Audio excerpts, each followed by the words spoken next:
प्रभु का धन्यवाद करती हूँ इस सुंदर समय के लिए, उसकी संगति के लिए, उसकी करुणा और दया के लिए, हर एक आशीष और बरकत के लिए जो उसने हम पर दी है और हम धरती पर जिंदा हैं। उसका नाम ले सकते हैं जो प्रभु यीशु मसीह के वसीले से मानती हूँ। आमीन। आज हम बात करेंगे मूसा की। तो आप जानते हैं यात्रा समाप्त हो गई थी और परमेश्वर ने उसको कहाँ गायब किया कोई नहीं जानता है, ना इतिहास में ये सब बातें लिखी गई हैं। और हम बाइबल की पुस्तक यहोशू उसका पहला चैप्टर से 24 चैप्टर तक के बारे में बात करेंगे।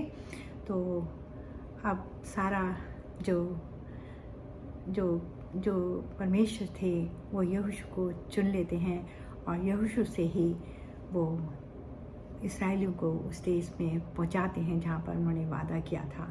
तो परमेश्वर यहोवा यहोशू को दर्शन देते हैं और कहते हैं, यहोशू तू तैयार हो जा, क्योंकि मेरा दास मूसा वो मर गया है और अब वो दुनिया में नहीं है। और तू वहाँ तक इन सब को लेकर जाना जहाँ मैंने इनके बाप दादों से वादा किया है। और अपनी कमर में पट्टी को बांध ले और जूते पहन ले और तैयार हो जा और सबको लेकर यरदन नदी के पास जा और यरदन नदी से कह के रास्ता दे, तो वो तुम्हारे को रास्ता दे देगी। और वहाँ से सारे इस्राएलियों को पार वो लोग करेंगे।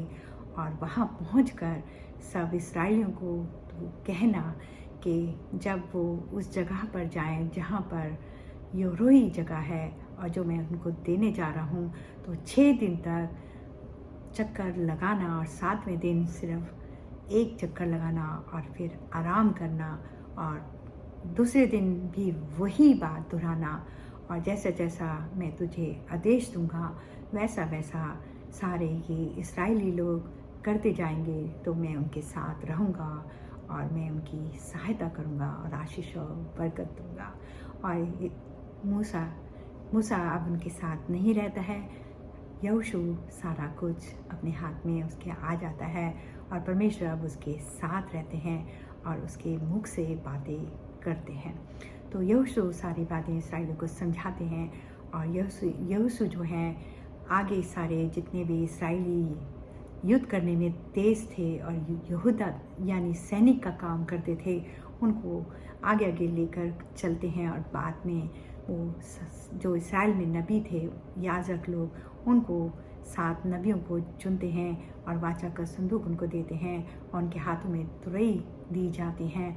और वो कहते हैं कि ज़ोर ज़ोर से फूंकना और ज़ोर ज़ोर से अपने पैरों की आवाज़ों को निकालना और ज़ोर ज़ोर से सारी जितनी भी प्रजा है जो परमेश्वर की है वो चिल्लाना और 6 दिन तक ऐसे ही करना और 7वें दिन फिर मेरी एक चक्कर लगाना और फिर मेरे परमेश्वर जो मुझे आदेश देंगे वो तुम सब करना। और वो वैसे ही करते हैं। जय जयकार की नारे लगाए जाते हैं और तुरहियों को और ज़ोर से फूंका जाता है और ज़ोर से फूंका जाता है और इतनी आवाज़ होती है कि सारे जो अंदर लोग हैं वो घबरा जाते हैं कि बाहर क्या हो रहा है। और फिर परमेश्वर यहोवा कहते हैं, फिर जो तुमने पहले किया था वैसे ही करना। और फिर दोबारा से फिर वैसे ही करी जाती है।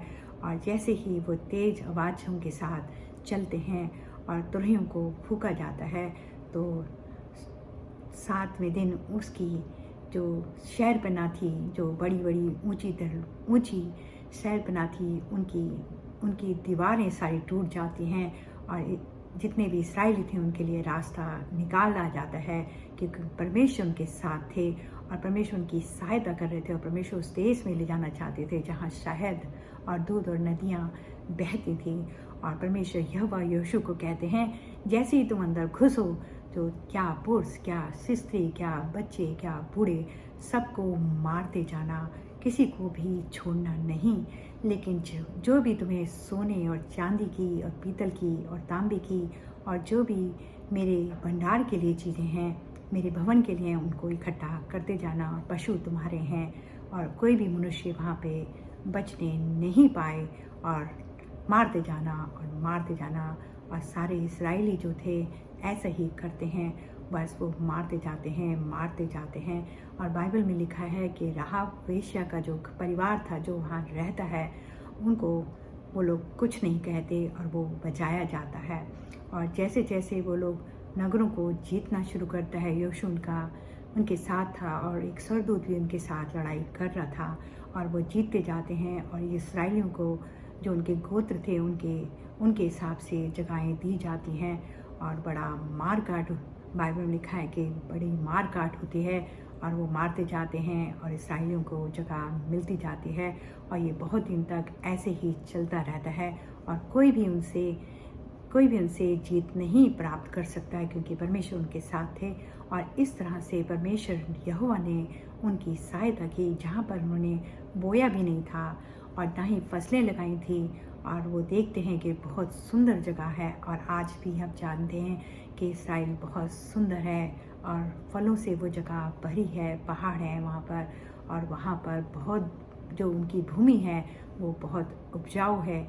ना तो इस्राएलियों ने वहाँ पर कुछ बोया था और ना ही काटा था, और उनकी जो वहाँ पे जो लोग थे उनकी रोटी और उनकी जगह, उनके घर सब इस्राएलियों को फ्री में मिल गए थे। और आज भी इस्राएली कहते हैं कि हम तो चुने हुए लोग हैं, क्योंकि परमेश्वर ने हमें चुना है और परमेश्वर ने हमारे बाप दादाओं से वादा किया था और यहोशू के द्वारा ये सब परमेश्वर यहोवा करवाते हैं। और जिस तरह से मूसा के साथ परमेश्वर यहोवा थे, उसी तरह यहोशू के साथ भी परमेश्वर यहोवा रहते हैं। और जब ये यहोशू सब कर चुका होता है तो फिर वो पत्थरों को इकट्ठा करता है और एक वेदी बनाता है और लकड़ियाँ जलाता है और परमेश्वर के लिए भेंट बलि लोग लेके आते हैं और नर बलि पशु बलि सब चढ़ाते हैं।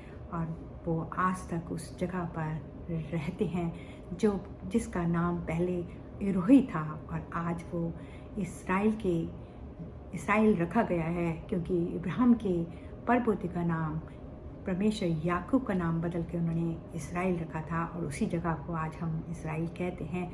तो भाइयों बहनों, किस तरह से शहर बना का टूटना और किस तरह से परमेश्वर यहोवा के दूत का हाजिर होना, और आज आप जानते हैं कि परमेश्वर उनके साथ हैं और उनके पास हर चीज़ है, किसी चीज़ की उनके पास कमी नहीं है।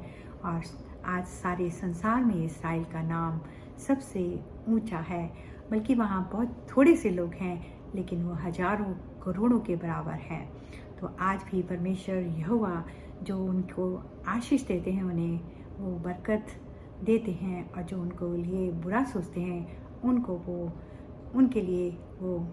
उनके लिए बद्दुआ देते हैं, उनको वो बहुत ताड़ना भी देते हैं। तो आप ये सब बातें बाइबल में से पढ़ सकते हैं। और ये हमने यहोशू की पहला चैप्टर से आखिर तक हमने 24 चैप्टर तक हमने यहाँ तक बात करी है, और इन सब बातों को आप जरूर पढ़िए। और आज भी परमेश्वर जो हैं, हम भी धर्मी हैं, आप भी धर्मी हैं, और वह आपको भी बहुत अच्छी अच्छी जगह देना चाहते हैं, लेकिन आपको परमेश्वर के पास आना होगा, पश्चाताप तो करना ही होगा, तब परमेश्वर आपको सब कुछ दे सकते हैं। और परमेश्वर वादे के परमेश्वर हैं, जो हमारे परमेश्वर यहोवा हैं, और उनके जो बेटे हैं वो नहीं चाहते कि कोई भी नरक में जाए, वो तो चाहते हैं कि सारे लोग उनके पास आएँ, क्योंकि उनके पास बहुत सारी जगह है, उसमें वो लोगों को इकट्ठा करना चाहते हैं और अपनी वर्शिप लोगों से कराना चाहते हैं। वो हमारा सोना और चांदी नहीं चाहते हैं, वो हम तो चाहते हैं कि हम उनके पास आएँ तो वो हमें जीवन के पेड़ में से फल भी खिलाएंगे और जीवन की नदी में से पानी भी पीने का अधिकार देंगे, और बेटे और बेटियां भी बनाएंगे, और सदा हम उनके साथ रहेंगे। और कोई भी मृत्यु, जब प्रभु यीशु मसीह आएंगे तो मृत्यु नहीं होगी, और ना ही शोक होगा, ना ही हमें कोई दुख देने वाला होगा, क्योंकि सब कुछ बातें हमेशा के लिए जाती रहेंगी। और आज आप देख रहे हैं कि दुनिया में क्या हाल हो रहा है, और ये जो महामारियां हैं ये हमारे साथ कई साल तक रहनी है। तो परमेश्वर के नज़दीक आइए, तभी आप बच सकते हैं। अगर मान लीजिए हम मर भी जाते हैं तो कम से कम हमें स्वर्ग मिलेगा, क्योंकि परमेश्वर हमारे साथ होंगे तो हम स्वर्ग भी उनके बेटे के द्वारा पा सकते हैं। तो सबको शेयर करिए, और प्रभु यीशु मसीह भी यही चाहते हैं और उनकी भी यही मर्जी है। तो प्रभु आपको आशीष दे और आपको संभाले हर परेशानियों से, हर मुसीबतों से। प्रभु यीशु मसीह के वसीले से मांगती हूँ, आमीन।